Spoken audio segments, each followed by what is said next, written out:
It was 1945. The war was over.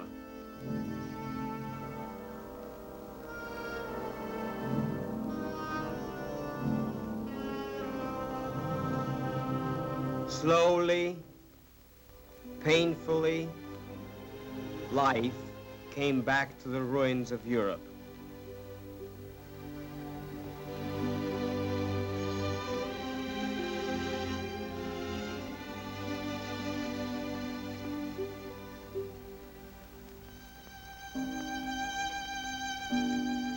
The war was over, but there was no peace.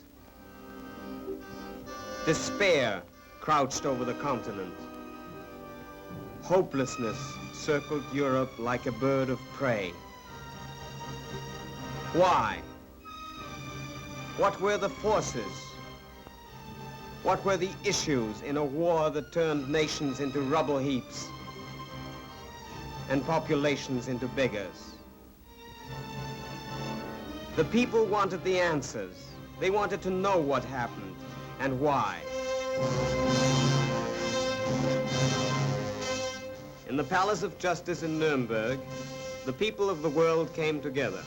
For there sat the International Military Tribunal to judge the chief Nazi war criminals.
Justice Robert H. Jackson, the chief American prosecutor, makes the opening statement for the prosecution. The privilege of opening the first trial in history.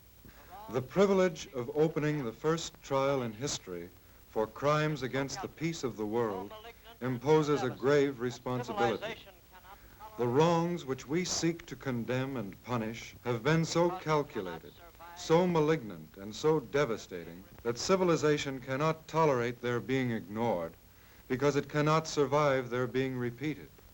That four great nations, flushed with victory and stung with injury, stay the hand of vengeance and voluntarily submit their captive enemies to the judgment of the law is one of the most significant tributes that power has ever paid to reason. This inquest represents the practical effort of four of the most mighty of nations, with the support of 15 more, to utilize international law to meet the greatest menace of our times, aggressive war. The common sense of mankind demands that law shall not stop with the punishment of petty crimes by little people. It must also reach men who possess themselves of great power and who make deliberate and concerted use of it to set in motion evils which leave no home in the world untouched. In the prisoner's dock sit 20-odd broken men, reproached by the humiliation of those they have led, almost as bitterly as by the desolation of those they have attacked. Their personal capacity for evil is forever past. Merely as individuals, their fate is of little consequence to the world. What makes this inquest significant is that these prisoners represent sinister influences that will lurk in the world long after their bodies have returned to dust. They are living symbols of the arrogance and cruelty of power, of racial hatreds, of terrorism and violence. They are symbols of fierce nationalisms and of militarism, of intrigue.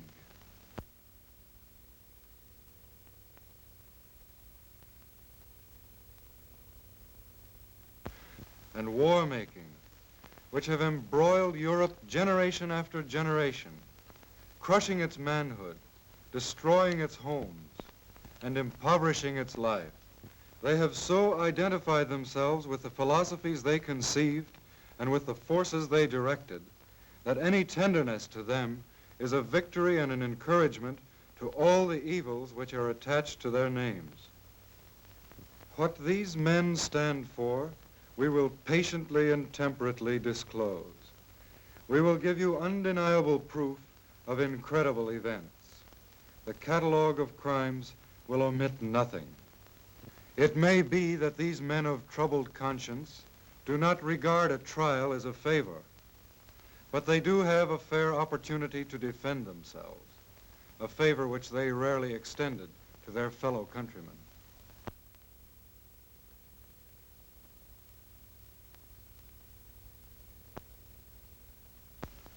We will not ask you to convict these men on the testimony of their foes. There is no count of the indictment that cannot be proved by books and records.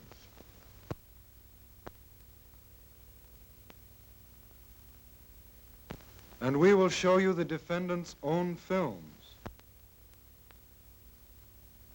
You will see their own conduct and hear their own voices as they reenact for you from the screen some of the events in the course of the conspiracy. The acts of the defendants have bathed the world in blood.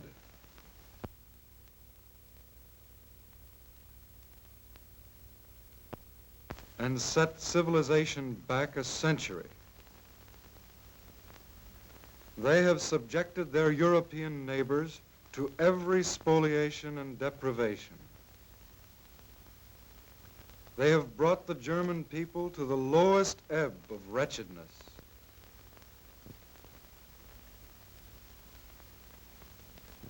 They have stirred hatreds and incited domestic violence on every continent. These are the things that stand in the dock shoulder to shoulder with these prisoners. The real complaining party at your bar is civilization. The United States of America present count 1 of the indictment, that all the defendants participated as organizers or accomplices in a common plan or conspiracy to commit crimes against peace, war crimes, and crimes against humanity. The aims of this conspiracy were open and notorious. The aims of this conspiracy were open and notorious. It was far different from any other conspiracy ever unfolded before a court of justice. Pistol shots, and then wild firing. The heart leapt as old war experiences were relived. Its history is the history of the Nazi Party, which grew from the brawling streets of Munich in the 20s.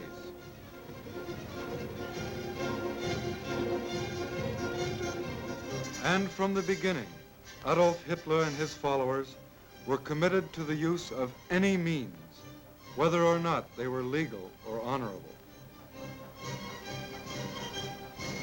Their aim was the highest degree of control over the German community. Their intentions were blatantly put forth in Mein Kampf and the party program.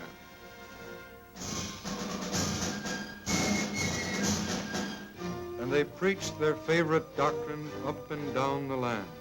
They said that persons of a so-called German blood were a master race, entitled to subjugate or even exterminate other races.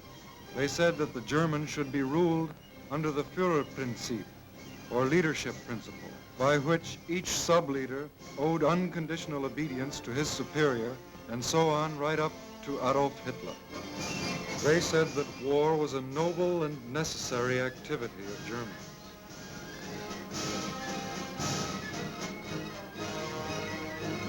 And they said that the Nazi Party alone had the right to rule Germany and the right to destroy the party's enemies.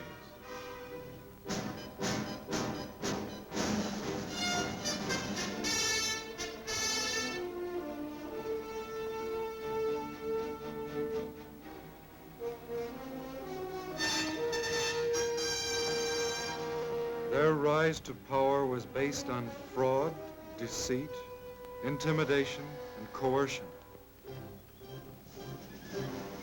culminating finally in terror and flame.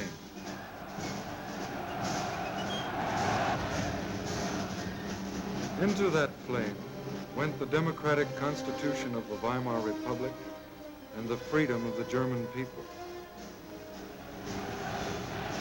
For the fires set by the Nazis extended to the very Reichstag. Hans Gesavius, a witness who formerly held a high position in the Berlin police administration, tells of his investigation of the Reichstag fire. Um es kurz zu sagen, zunächst den Tatbestand zu geben, haben wir festgestellt. To speak briefly and to state the facts. First of all, we ascertained that quite generally, Hitler had stated the wish for a large-scale propaganda campaign. Goebbels took on the job of making the necessary proposals, and it was Goebbels who first thought of setting the Reichstag on fire. A group of 10 reliable SA men was made ready, and now Goering was informed about every detail of the plan. It was expected from Goering, and he gave his assurances that he would do so, that the police would be instructed, while still suffering from shock, to take up a false trail. Using the Reichstag fire as a pretext for seizing power, the Nazi conspirators lost no time in tearing Germany away from a policy of peace.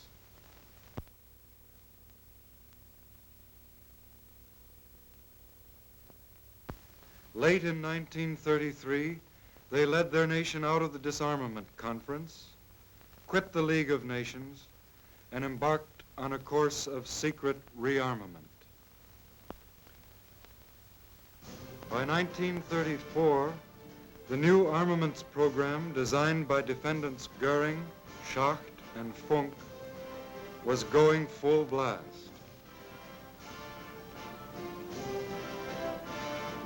German industry was again turning out the tools of war.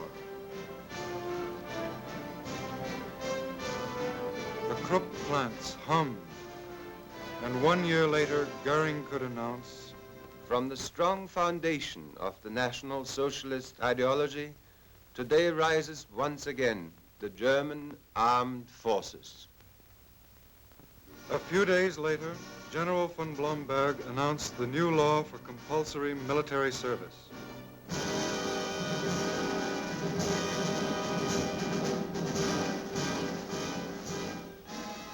The law was signed by defendants Goering, Hess, Frank, Frick, Schacht, and von Neurath. The training began.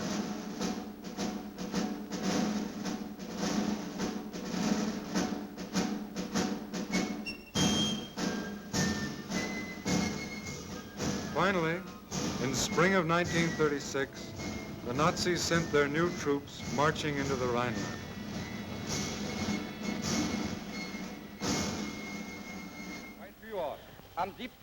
Mein Führer, on March 7th, 1936, soldiers of the army, which was created by order of the Führer, crossed the sacred river of German history and occupied their former garrisons. They pledged the Führer, whatever decisions he may make, unbreakable faith and obedience, and they vowed to follow him and to prove their sincerity by their never-ending love for Germany. The columns grew longer.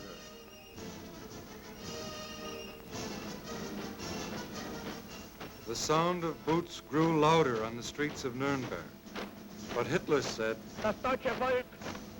The German people is not a people which welcomes a war today, tomorrow, or the day after tomorrow. That is not in the character of the German. He is by nature not only peaceful and peace-loving, but above all conciliatory. He wants to work. In our country are millions of peasants. They want to till their fields, they want to bring in their harvest. There are millions of workers. They want to perform their work.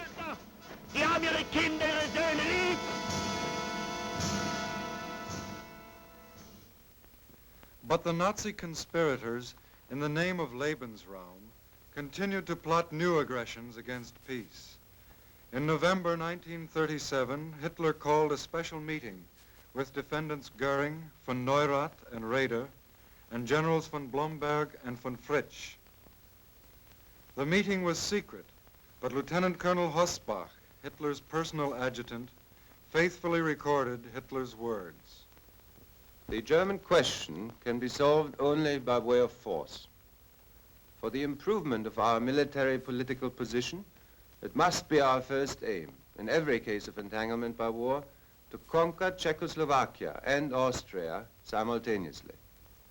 The annexation of the two states to Germany, militarily and politically, would constitute a considerable relief. This meeting set the stage for Nazi expansion, and Act I came only 3 months later at Berchtesgaden, where Defendant von Papen finally engineered a meeting between Schuschnigg, the Austrian Chancellor, and Hitler and Defendants Keitel and von Ribbentrop. Guido Schmidt, who was Austrian Foreign Minister at the time, also attended the meeting, and now he takes the witness stand. Did Hitler demand that Seyss-Inquart be made Minister of Security? That was one of the demands on their program. Were there also demands made with regard to currency exchange and customs? There were demands of an economic nature of every kind. Hitler told you that you had until February 15th to accept his terms, didn't he? And he told you that if you didn't do so, he would use force? The ultimatum, as Hitler stated it, was that he intended, as early as February, to march into Austria, and that, for the last time, he was prepared to postpone it. Faced by these threats, the Austrians carried out all Hitler's demands. But the Nazi conspirators weren't satisfied. A month later, when Schuschnigg announced a plebiscite on Austrian independence, Hitler and Defendant Goering demanded the plebiscite be canceled. Another ultimatum demanded Schuschnigg resign within 3 hours.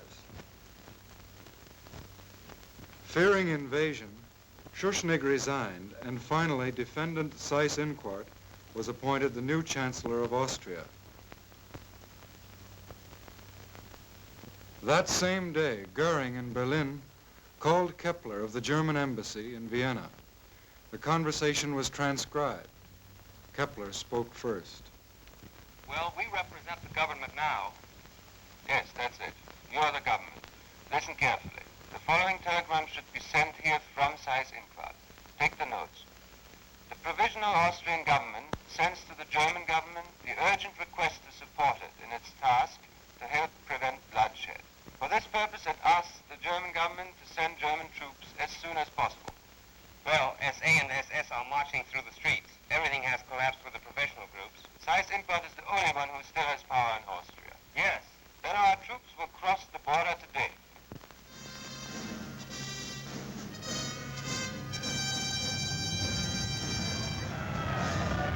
The act was written, joining Austria to Germany, and signed by defendants Seyss-Inquart, Goering, Frick, von Ribbentrop, and Hess. Hitler, of course, had said, Germany neither intends nor wishes to interfere in the internal affairs of Austria, to annex Austria or to conclude an Anschluss. 21st of May, 1935, Adolf Hitler.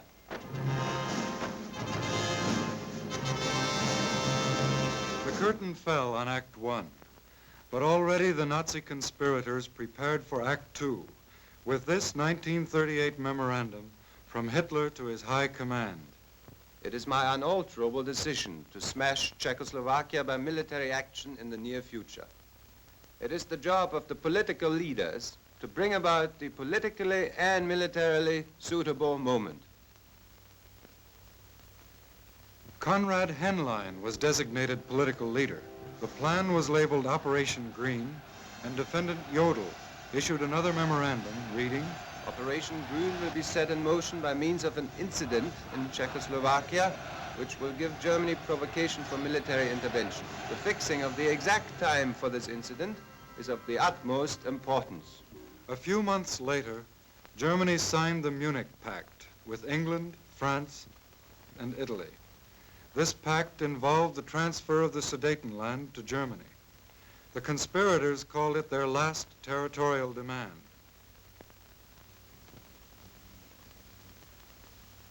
But before the ink was dry, they were making other plans. For Hitler's goal was the complete absorption of Czechoslovakia. And now the Czech president, Hacha, was called to a meeting with Hitler and defendants Goering, von Ribbentrop, and Keitel. They gave him the ultimatum. Bohemia and Moravia would be incorporated into Germany immediately, or Czechoslovakia would be invaded and Prague destroyed from the air. Hacha was helpless.